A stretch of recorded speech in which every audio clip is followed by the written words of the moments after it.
നോക്കൂ, 2018 നവോത്ഥാന രണ്ടാം നവോത്ഥാനം എന്നൊക്കെ വിശേഷിപ്പിക്കപ്പെട്ടിരുന്ന നവോത്ഥാന സംരക്ഷണത്തിൽ നിന്നും ആഗോള അയ്യപ്പ സംഗമത്തിലേക്കാണ് സർക്കാർ എത്തിയിരിക്കുന്നത്, ഇടത് സർക്കാർ എത്തിയിരിക്കുന്നത്.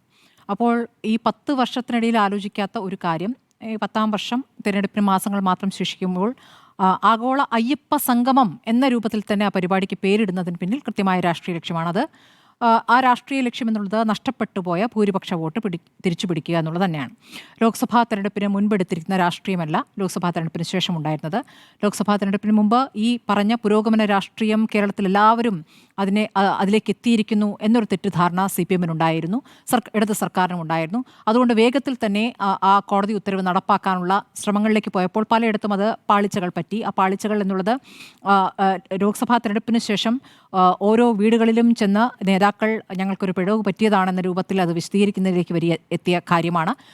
അങ്ങനെ അതൊരു പരിഹരിക്കാനുള്ള ശ്രമങ്ങൾ ഒരു വശത്ത് നടക്കുന്നു. പിന്നീട് നടന്ന കാര്യം നമുക്കറിയാം. ലോക്സഭാ തെരഞ്ഞെടുപ്പിന് മുമ്പ് എങ്ങനെയാണ് ന്യൂനപക്ഷ സംരക്ഷകരാണ് ഞങ്ങളെയുള്ളൂ നിങ്ങളെ രക്ഷിക്കാൻ എന്ന രൂപത്തിൽ നടത്തിയ പ്രസംഗങ്ങൾ സമസ്തയിൽ തന്നെ ഒരു വിഭാഗത്തെ കൂടെ ചേർക്കാനും പൗരത്വ സമരത്തിലുമായി ബന്ധപ്പെട്ടൊക്കെ കേരളത്തിൽ ആദ്യം നിലപാടെടുത്ത് ഒരു വലിയ പ്രതിഷേധ സംഗമം സംഘടിപ്പിക്കാനും ഒക്കെ CPM-ന് കഴിഞ്ഞിട്ടുണ്ട്.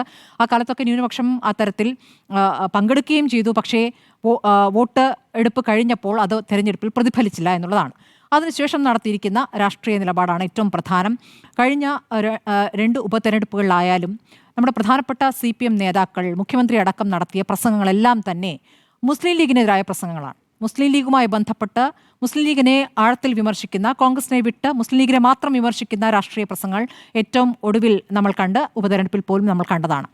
ഇപ്പോൾ കഴിഞ്ഞ കുറച്ച് മാസങ്ങളായി, 2 മാസം എടുത്താൽ മതി, CPM എടുക്കുന്ന സമരങ്ങളുടെ സ്വഭാവം അതും പ്രധാനമാണ്. കഴിഞ്ഞ ഒരു ദിവസമുണ്ടായ പ്രതിഷേധം, സമസ്തയുടെ വിദ്യാഭ്യാസ സ്ഥാപനത്തിനെതിരെ CPM ഒരു പ്രതിഷേധ പരിപാടി നടത്തി. ചെമ്മാട് ദാറുൽ ഹുദ യൂണിവേഴ്സിറ്റിയിലേക്ക് ഒരു പ്രതിഷേധ മാർച്ച് നടത്തി. അവിടെ നിന്നും മാലിന്യം, കുടിവെള്ളം മലിനമാക്കുന്നു എന്നൊക്കെ പറഞ്ഞിട്ടുള്ള ഇഷ്യൂ ആണ്.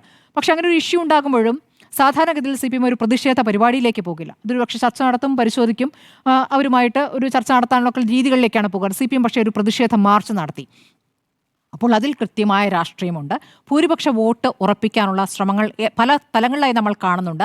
ഇപ്പോൾ ഈ പറയുന്ന നവോത്ഥാന സംരക്ഷണ സമിതി, അതിനുശേഷം ആ സമിതിയുടെ അധ്യക്ഷനായി വന്നിരിക്കുന്ന വെള്ളാപ്പള്ളി നടേശൻ ഇപ്പോൾ നടത്തിക്കൊണ്ടിരിക്കുന്ന വർഗീയ പ്രസംഗങ്ങൾ, തുടർച്ചയായി നടത്തിക്കൊണ്ടിരിക്കുന്ന വർഗീയ പ്രസംഗങ്ങൾ, ആ വർഗീയ പ്രസംഗങ്ങളോട് എത്രത്തോളം മൃദുവായിട്ടാണ് പ്രതികരിച്ചത് മുഖ്യമന്ത്രി അടക്കം. അതിനുശേഷം വെള്ളാപ്പള്ളിക്ക് ഷോൾ അണിയിക്കാൻ മുഖ്യമന്ത്രി പോയ കാഴ്ച, ഇതൊക്കെ നമ്മൾ കണ്ടിട്ടുള്ളതാണ്. ഈ പറയുന്ന പ്രതിഷേധങ്ങൾ കൂടി ഏറ്റവും ഒടുവിൽ നോക്കൂ, ഇപ്പോൾ ഓണം ഒരു ഹിന്ദു ആഘോഷമാണ് എന്ന് പറഞ്ഞ 2 മുസ്ലിം ടീച്ചർമാർക്കെതിരെ ഗുരുതരമായ വകുപ്പുകൾ ചുമത്തി കേസെടുത്തിട്ടുണ്ട്. അത് അങ്ങനെ പറയാമോ എന്ന് ചോദിച്ചാൽ അങ്ങനെ പറഞ്ഞുകൂടാ. അങ്ങനെ പറഞ്ഞുകൂടാ. ആ കേസ് എടുക്കുമ്പോൾ അതിനെടുത്തിരിക്കുന്ന ആ വേഗമുണ്ടല്ലോ, ആ വേഗം വേറെ പല വർഗീയ പരാമർശങ്ങൾ നടത്തിയ ഇവിടെ ഹിന്ദു ഐക്യവേദിയുടെ നേതാക്കൾക്ക് എതിരെ എടുക്കുന്നതിൽ അത്ര വേഗമുണ്ടായിട്ടില്ല.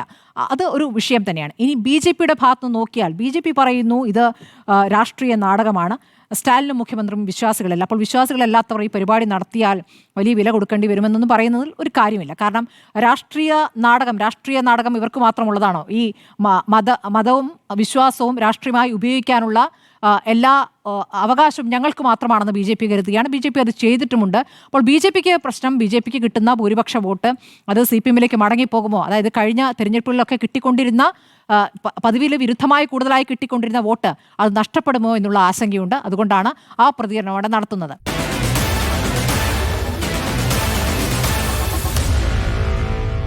Meet the editors.